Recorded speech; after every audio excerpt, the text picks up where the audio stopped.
नमस्कार दोस्तों, हमारे देश के top national TV news channels आज तक, जी न्यूज़, न्यूज़ 18 इंडिया और रिपब्लिक टीवी, आपने देखा होगा टीआरपी में ये हमेशा टॉप पर ही आपको दिखेंगे।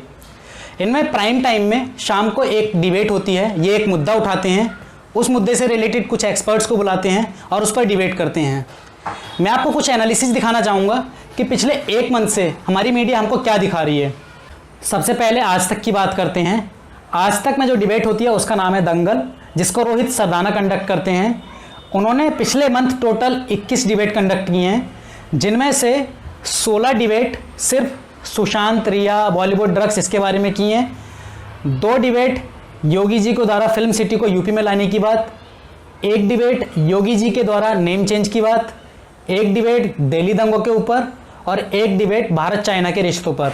तो आप देख सकते हैं टोटल 21 डिबेट में से 5 डिबेट ऐसी हैं जो काम के मुद्दों पर हैं।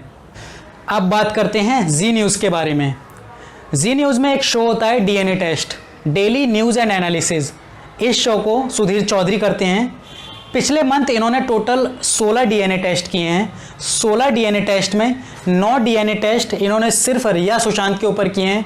इसके अलावा 4 पाकिस्तान चाइना के रिश्तों पर, 1 जीडीपी हिट, 1 कृषि विधेयक पर और 1 जेई नीट एंट्रेंस एग्ज़ाम पर। तो आप देख सकते हैं कि टोटल 16 डीएनए टेस्ट में से सिर्फ 3 डीएनए टेस्ट ऐसे किए हैं सुधीर चौधरी ने जो एक्चुअल काम के इश्यूज़ पर किए हैं।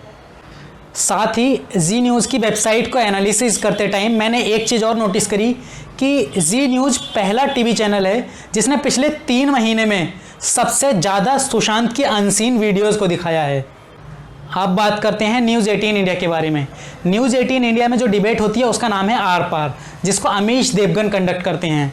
अमीश देवगन ने पिछले मंथ टोटल 21 डिबेट कंडक्ट किए हैं और उन 21 डिबेट में उन्होंने 12 डिबेट रिया सुशांत के ऊपर, 4 डिबेट में उन्होंने चाइना को हिट किया है, 1 डिबेट दिल्ली दंगों के ऊपर, 1 debate JEE NEET entrance exam पर और 1 डिबेट राम मंदिर पर। तो आप देख सकते हैं इनका स्ट्राइक रेट कितना कम है। इन्होंने टोटल 21 डिबेट में से सिर्फ 2 डिबेट ऐसी रही हैं जो काम के इश्यूज़ पर की हैं। अब बात करते हैं रिपब्लिक टीवी के बारे में। रिपब्लिक टीवी में जो डिबेट होती है उसको अर्नब गोस्वामी कंडक्ट करते हैं। अर्नब गोस्वामी ने पिछले मंथ टोटल 16 डिबेट किए हैं, जिन 16 डिबेट में से 12 डिबेट उन्होंने सिर्फ रिया सुशांत के ऊपर किए हैं, 1 डिबेट मीडिया फ्रीडम पर, 1 डिबेट में उन्होंने पाकिस्तान को हिट किया है, 1 डिबेट दिल्ली दंगों पर और 1 जीडीपी क्रैश पर। तो आप देख सकते हैं कि इन्होंने टोटल 16 डिबेट में से सिर्फ 3 डिबेट ऐसी हैं जो काम के मुद्दों पर किए हैं। साथ ही रिपब्लिक टीवी एक ऐसा न्यूज़ चैनल है जो अर्नब गोस्वामी की अननेसेसरी शाउटिंग के लिए और इसके जर्नलिस्ट इश्यूज़ के लिए पहले से स्पॉटेड है। कहाँ छिपा हुआ है? चुप क्यों हो सलमान? सुशांत की हत्या के बारे में चुप क्यों हो सलमान? किस शहर में हो तुम? किस देश में हो तुम सलमान? ड्रग दो, मुझे ड्रग दो, मुझे ड्रग्स दो, मेरे लिए गांजा लाओ, चरस लाओ, एमडीएमए लाओ, एक्सटेसी लाओ। अब अगर ओवरऑल एनालिसिस देखते हैं तो टोटल 74 डिबेट्स में से सिर्फ 13 डिबेट्स ऐसी हुई हैं जो एक्चुअल इश्यूज़ को लेकर हुई हैं। खैर, इन जनरल भी अगर आप देखोगे तो हमारी मीडिया को पाकिस्तान और चाइना में ज़्यादा इंटरेस्ट है as compare to internal issues और पब्लिक को रिया सुशांत में। एक चीज़ और आपने नोटिस करी होगी कि ये डिबेट में ऐसे पर्सन को बुलाते हैं जो बहुत चीख कर और चिल्लाकर बात करता है, और कुछ तो इनके सेलेक्टेड लोग होते हैं जिनको ये बार बार नाम बदल बदल कर और डेजिग्नेशन बदल बदल कर बुलाते हैं। अच्छा, एक चीज़ और, ये डिबेट्स को टाइटल बहुत इंटरेस्टिंग देते हैं, जैसे ये पीओके वापस दे दे इमरान, मेरे राम वर्सेस तेरे राम, पाकिस्तान का चीर हरण, विपक्ष पड़ाए चक्कर में कोई नहीं है टक्कर में, जब तक तोड़ेंगे नहीं तब तक छोड़ेंगे नहीं, मोदी जी के 100 दिन वर्सेस विपक्ष के बुरे दिन। अब अगर पब्लिक को जीडीपी, बेरोजगारी, इकोनॉमिक कंडीशन या अपने स्टेट के, सिटी के एक्चुअल इश्यूज से हटकर अगर जानना ही ये है कि रसोड़े में कौन था, तो मीडिया भी तो वही दिखाएगी ना। Centre for monitoring Indian economy यानी CMI की रिपोर्ट के अनुसार अगर हम देखते हैं तो 9 करोड़ 13 लाख लोग ऐसे हैं जो इस समय बेरोजगारी से जूझ रहे हैं। 1,70,00,000 लोग ऐसे हैं जिन्होंने सिर्फ कोरोना काल में अपनी जॉब गंवाई है और 50 लाख लोग ऐसे हैं जिनको डायरेक्टली प्राइवेट कंपनियों की तरफ से फायर किया गया है सिर्फ कोरोना टाइम पीरियड में। हरियाणा में 2015 में डिफरेंट डेजिग्नेशन पर निकलने वाली 503 रिक्रूटमेंट 2020 तक पूरी नहीं होती हैं और ऐसा ही हाल कुछ यूपी में है। यूपी में 59,000 टीचर्स की रिक्रूटमेंट जो पिछले 2 साल से अटकी हुई है। इवन सीएम योगी खुद अलग अलग डेट पर अपॉइंटमेंट लेटर को इशू कराने का ऑर्डर भी दे चुके हैं, लेकिन होता कुछ नहीं है। प्रीवियस वैकेंसीज भरना तो दूर, हरियाणा सरकार ने तो अगले 1 साल के लिए फ्रेश वैकेंसीज पर ही रोक लगा दी।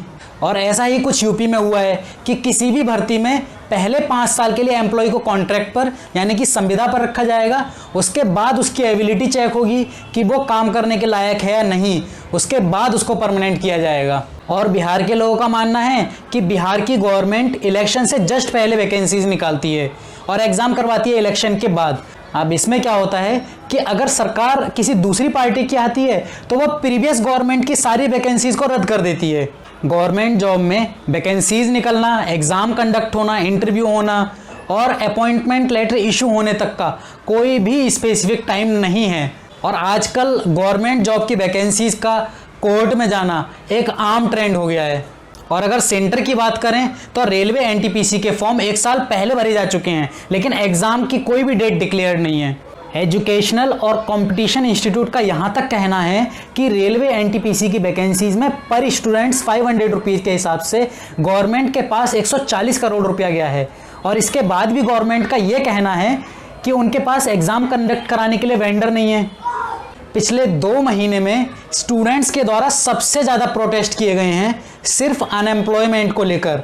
यहाँ तक कि नरेंद्र मोदी के जन्मदिन को बेरोजगार दिवस के रूप में मनाया जाने लग रहा है, लेकिन सरकार को इससे कोई फ़र्क नहीं पड़ता है। खैर, सरकार है तो सरकार, फ़र्क नहीं पड़ता है तो नहीं पड़ता है। दोस्तों, अगर आपको मेरी वीडियो अच्छी लगती है तो इसको प्लीज़ लाइक कीजिएगा, मेरे चैनल को सब्सक्राइब कर दीजिएगा ताकि आप मेरी नेक्स्ट वीडियो मिस ना कर पाएँ और मैं अपने काम को और बेहतर तरीके से आपके सामने ला सकूँ। Thank you.